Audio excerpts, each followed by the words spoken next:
Please become a Patreon and support the show. Merci. And now our host, Stephen Lee Morris. He's the Artistic Director of CalArts Center for New Performance and Dean of the CalArts School of Theatre. He's an acclaimed international director who has staged theatre pieces and operas around the world. Travis Preston, welcome to Animal Farm. Thank you for having me, Stephen. I'm very happy to be here. And we're privileged to have you. You have been Dean of Arts for the Dean of CalArts for 10 years. And you seem to bring to the school and to the programming at Red Cat, to whatever degree you have a hand in that, you bring a singularly European perspective. We do not see the kind of psychological realism that permeates so much of our theater. And I'm wondering, you were telling a story about you had been from New York and you came to Los Angeles, and I'm wondering if you could tell why you chose to come to Los Angeles and to CalArts. Yes, thank you. Actually, when I was approached to come to CalArts, I came as a guest director. And at the time, I was head of the acting program at NYU. And yet I was directing almost full time. And my career was largely in Europe. And when I came to CalArts to work, I found a very, very unique ecology. First of all, of course, as a training institution, the CalArts School of Theatre is the only major training program that is in the context of an art school. Yeah. So all of the others are in university structures for the most part. And certainly NYU is a large university structure. And they asked me to come. That is, Stephen Levine and the theater program asked me to come. And I said I would come if they would invest in creating a professional producing arm. And this then became the CalArts Center for New Performance. And the reason that was important to me was because of, obviously, Stephen, one of the things that you know is that beginning with the Reagan era, the contraction of public money for the arts was very dramatic over time. And places that could nurture the development of artists and the producing of works that were outside of a commercial paradigm became less and less possible.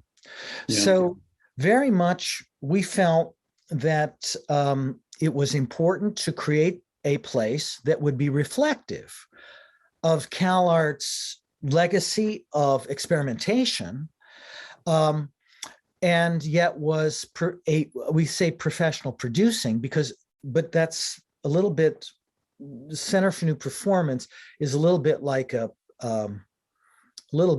iceberg, in the sense that very few of the works actually are produced through us.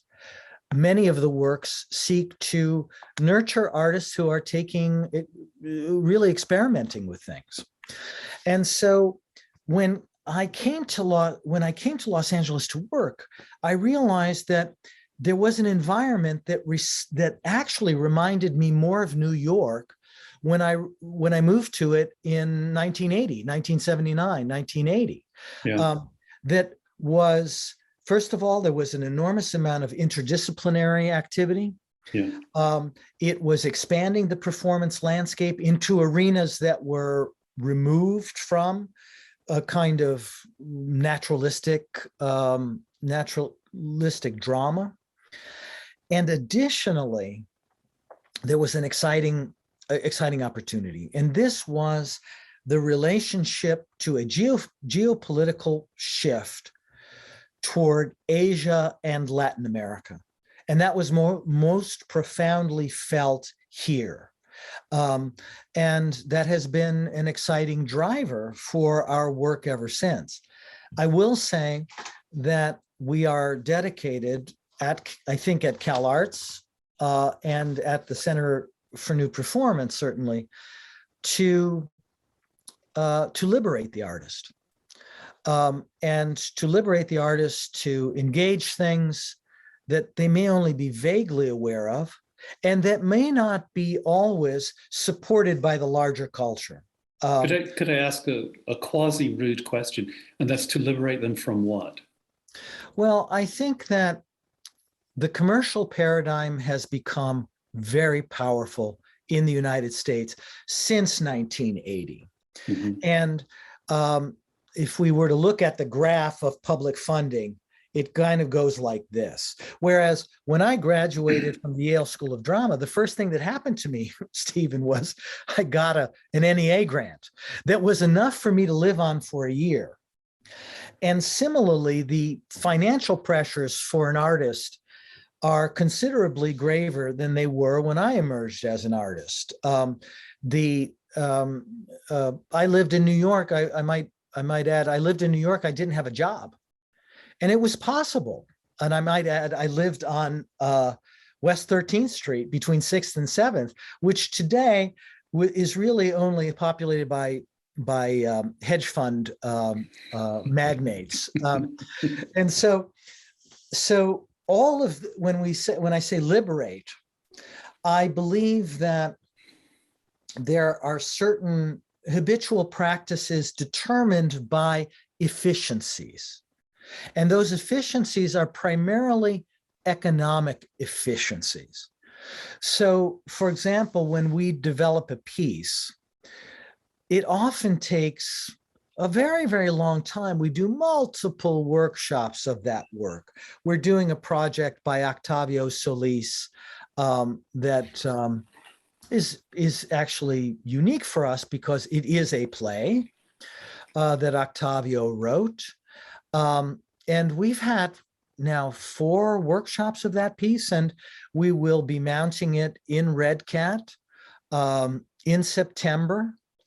And it has been evolving over a long period of time.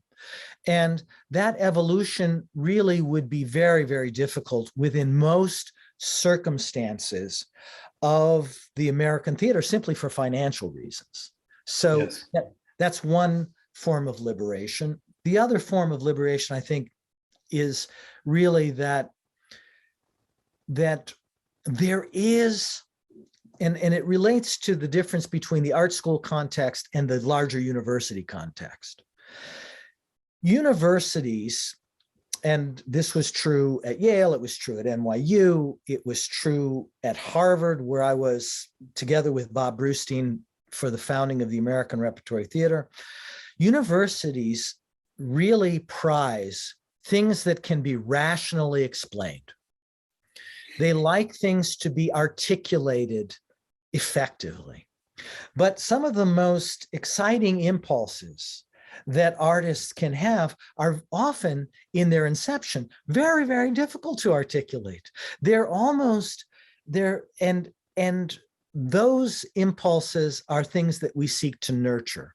So additionally, we seek to liberate the artist from the positivist, rational processes that we can often see associated with the grant application. It's like, and to enfranchise things that are inchoate, that are imaginative expansions that are not easy for the artist to articulate themselves. And those are some of the things. Thank you. You mentioned that that you have found Los Angeles right now is more open to aesthetics that you said you just got back from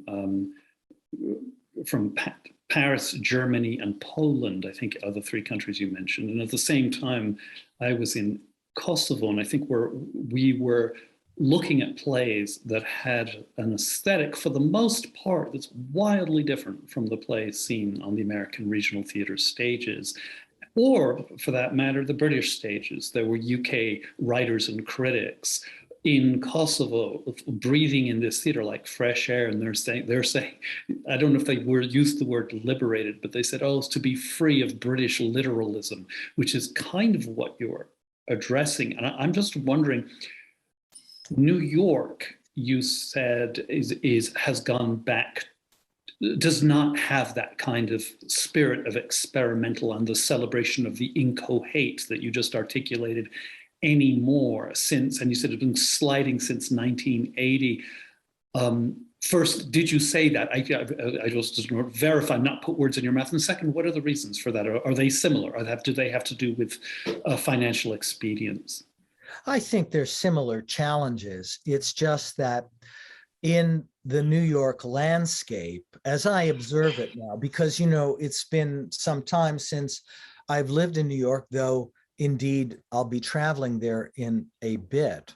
There's, of course, a robust theater ecology, but the economics of all urban living in the United States, and particularly those on the coasts, has really impacted an artist's ability to be entirely free in their practice, because it's so costly to live. And I think that's the prime driver. And I wouldn't say that we're by any means excluded from that. It's as difficult to live in Los Angeles, yes, it is, as it is in New York City. However, the geographical difference between New York and LA, I think gives LA a bit more breathing room in that regard. And also because it wasn't a traditional theater powerhouse, and that being really Broadway centered and then moving out from Broadway, it has a more, in my view, a more curious ecology of performance experimentation. And that's really, but I do think economics is the prime driver. And I think one of the things that has altered that ecology dramatically is the fact that all of these cities, and that would include London, it would include Miami, New York, LA, any of the places that are coastal capitals, is they stimulate global real estate investment. Yes. And that has made the price of living in these places much higher. Yeah. And that, of course, impacts the artists who are attempting to do work in those places. Exactly. Is one of the answers, perhaps, because this is a bit of a digression, but is one of the answers perhaps to try to do theater in less expensive real estate outside the urban centers? There's no question that is already happening. You can see in Europe, of course, there's constant migration of artists to cities. And then, as generally happens with gentrification, artists can move in and then all of a sudden things begin to change. There's no question that, for example, recently I've heard that there's quite a bit of movement into places like Detroit, certainly an urban center, yes, but one that had been vacated for a time. And that this is, yes, I do feel that I'm actually noticing some artists who are very effective in Los Angeles, who have sought other landscapes to create their work. Yes, yes. When I was in the Balkans, the first thing I noticed on landing in Pristina, as I looked around the airport and then traversed the city, is that there are almost no people of color, what we would call people of color. But that certainly, the Balkans are ground zero for balkanization and for a degree of animosity that reached a genocidal pitch at the turn of the 21st century. Mm-hmm. So there's no shortage of people to beat up and look down and keep out.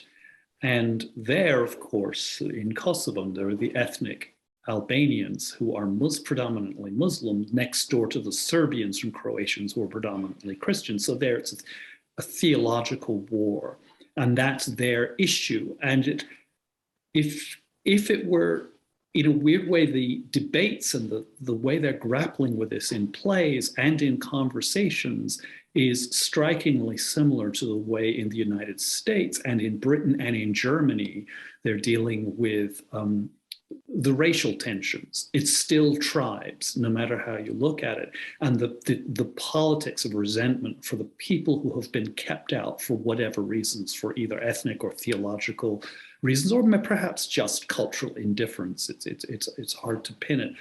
I am wondering on how you, in your work and in your position as dean, working in an institution such as CalArts, are dealing with these tensions. It's called, racial reckoning. Maybe it's just that's the term for it, but it's more racial awakening, perhaps, is more apt. Yeah, I think that what we have is an exciting moment of opportunity. And that has been reflected across the CalArts landscape. There's no question that, as you had mentioned earlier in our pre-interview conversation, that President Ravi Rajan has placed, has placed a very assertive emphasis on issues related to social justice. And certainly the racial reckoning is a part of that. CalArts is an exceedingly diverse community, and that diversity extends also into we have an enormous number of international students. Yes. And it's an exciting landscape, and I think this is one of the particular keys, one that is seeking to find the aesthetic expansion that moves together with the expansion of consciousness around issues of social justice and racial cultural equity. And I believe that there is, and so in addition to our celebration of the diversity of our community and our real commitment to expand that diversity, we have the concomitant interest in using the cultural diversity that is a facet of our community as a way to expand the aesthetic landscape, so that our artists are not tied to earlier, more, let us just say, more white-dominated aesthetic paradigms. And I think— Could you give some examples of that, of those paradigms, just so as we go from the theoretical to the concrete? Well, I think that there's, we can understand that we have the whole idea. There's actually an artist that we're working with right now, who you may know. Daniel Alexander Jones is an extraordinary artist. He has created an alter ego by the name of Joe Mama Jones some years ago. And we are in partnership with the Public Theater in New York City for a project that was commissioned by the public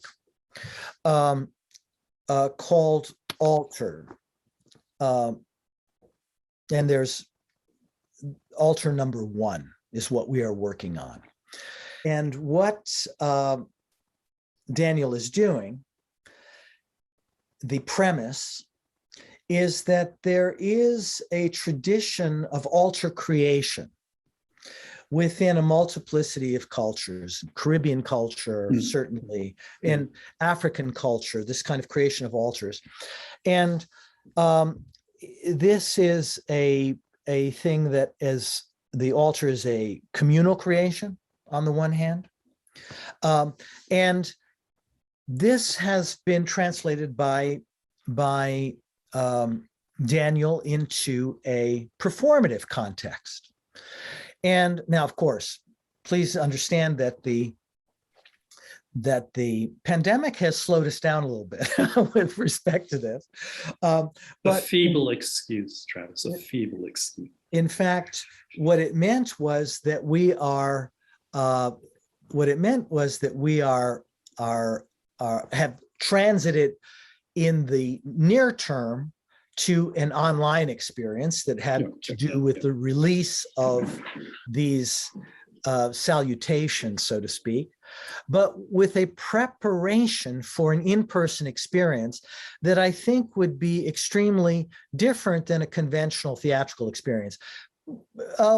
Now, conventional meaning going to a fixed seating structure in a place. Now, we know that there have been many experiments related to this, but here, elements of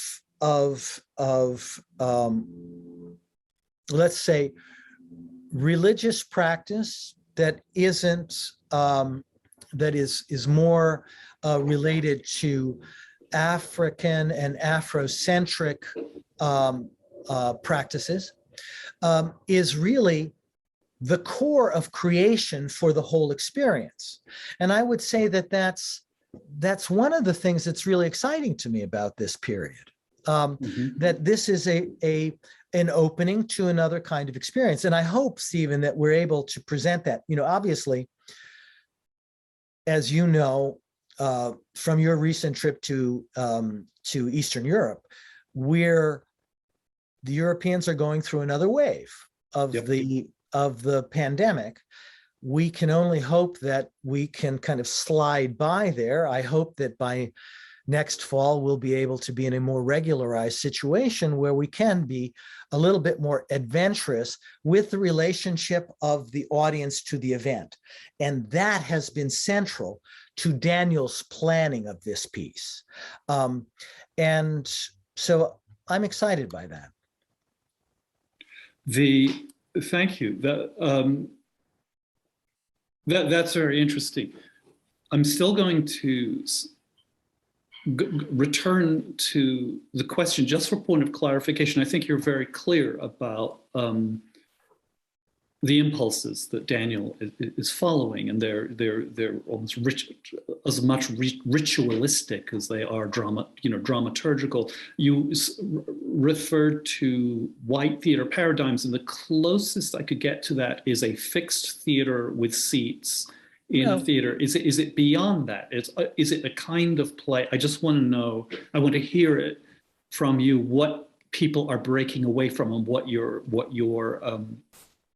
goal is to use your word, liberate the art form from those paradigms. What is that paradigm? I'm just trying to get as specific as I can. Sure. I think that it's actually, I think, Stephen, you'll appreciate that it's happening so pervasively that the awakening, as you described it, is creating a challenge to all paradigms, and those include some aesthetic paradigms. And one of those might be the well-made play. Okay, there we go. Okay, one of them might be the well-made play, where we've had effective, if not to say transformative, artists of color working within a construct that we could describe as the well-made play. And then, beginning many years ago, but continuing, an expansion of that into different aesthetic landscapes and different imaginative landscapes that could not be contained by the parameters of representation, for example, that we would associate with, you know, one actor, one character. Yes, one actor, one character, a represented environment that is meant to, you know, that is the living room in Akron. Exactly. Yeah. And I'm slightly, you know, I don't want to, you know, this is a process that's been going on for some time. We have extraordinary writers, and I think it's appropriate to say this is a great moment for certainly Black playwriting is extraordinary moment in the American drama scene. So I'm excited by this. And I might also add, there's been a different landscape of opportunity. You know, we recently had Nataki Garrett come back to CalArts. Nataki was a student of mine. In fact, I recall that Nataki was the first student that I accepted when I came to California. And then, of course, she maintained her relationship over the years to CalArts as a faculty member, and then as my associate artistic director of the CalArts Center for New Performance, and as associate dean. And then when I was dean and we made that appointment, I said, you know, Nataki, if you're here 10 years from now, I'm going to have to find a way for you to move on, because it was not my intention to bring you as a student and to have you maintain your entire career within the CalArts structure. And so she went on to an associate artistic director position at Denver Theater Center. And of course, now in recent times was appointed the artistic director of the Oregon Shakespeare Festival. And as I see, and that's an opening I would suggest could not have happened, certainly wouldn't have happened 10 years ago. Mm-hmm. And I feel that, and as I follow her artistic program, I think it is changing dramatically the landscape of the resident theaters. Mm. And I feel like, and to your earlier point, and I think this is really exciting, you'd mentioned that the pandemic provided you with a breath. And Nataki's said the same thing. Nataki said the same thing to me when she was back at CalArts a couple of weeks ago.